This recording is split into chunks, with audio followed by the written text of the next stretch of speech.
O texto bíblico para nossas considerações hoje é Apocalipse capítulo 6, versos 5 e 6. Lá nós lemos assim: E havendo aberto o terceiro selo, ouvi dizer ao terceiro ser vivente: Vem e vê. E olhei, e eis um cavalo preto, e o que sobre ele estava sentado tinha uma balança na mão. E ouvi uma voz no meio dos quatro seres viventes que dizia: Uma medida de trigo por um dinheiro, e 3 medidas de cevada por um dinheiro, e não danifiques o azeite e o vinho. Um dinheiro era mais ou menos o salário de um dia durante aquele período. Por isso, os preços mencionados no texto representam uma grave fome. Um homem teria de trabalhar todo dia para comprar trigo suficiente para se alimentar. Se tivesse família a seu cargo, comprava cevada, que era mais barata.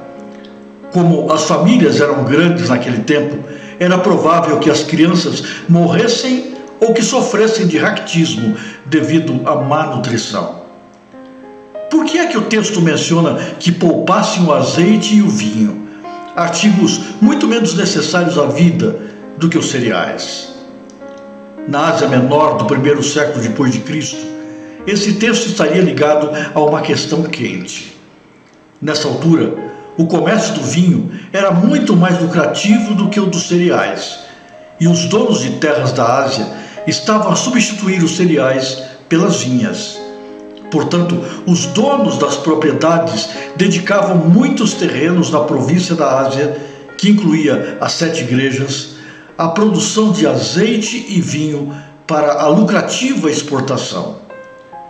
Entretanto, as cidades da Ásia tinham de importar os cereais do Egito ou de zonas junto ao Mar Negro. Ora, enquanto os donos das terras e os armadores lucravam com a sua decisão, o povo da Ásia tinha de pagar preços elevados por artigos de primeira necessidade. O problema era grave o suficiente para o imperador Domiciano intervir e forçar os agricultores a restringir a produção de vinho em locais como a província da Ásia. Mas as suas tentativas foram extremamente mal vistas e provaram não ser bem-sucedidas. Se ele tivesse sido bem-sucedido, isso teria sido um grande golpe para os ricos de Filadélfia, especialmente para aqueles que obtinham a sua riqueza com a produção de vinho.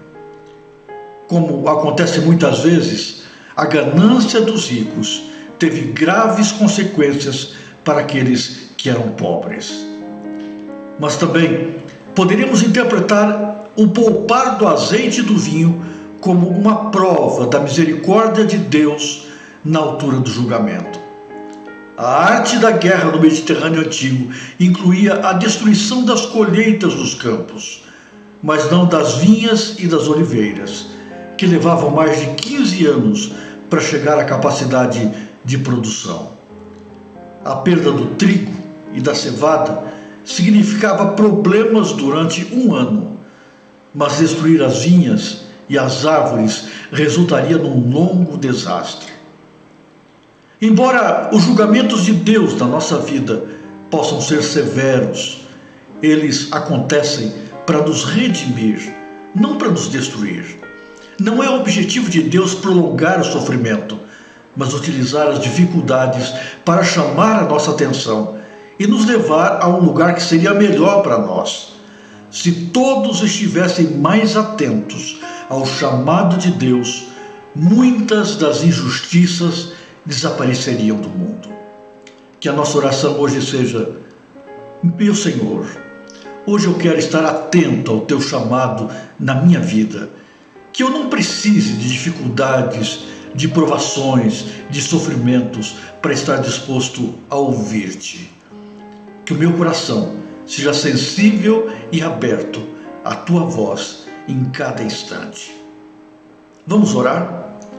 Querido Pai, toma-nos em tuas mãos neste dia mais uma vez.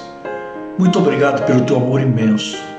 Obrigado porque o Senhor usa todas as circunstâncias, até mesmo aquelas que parecem mais severas e difíceis, para nos chamar para junto de ti. Guia a nossa vida, orienta os nossos passos. Nos abençoe nesse dia, em nome de Jesus. Amém.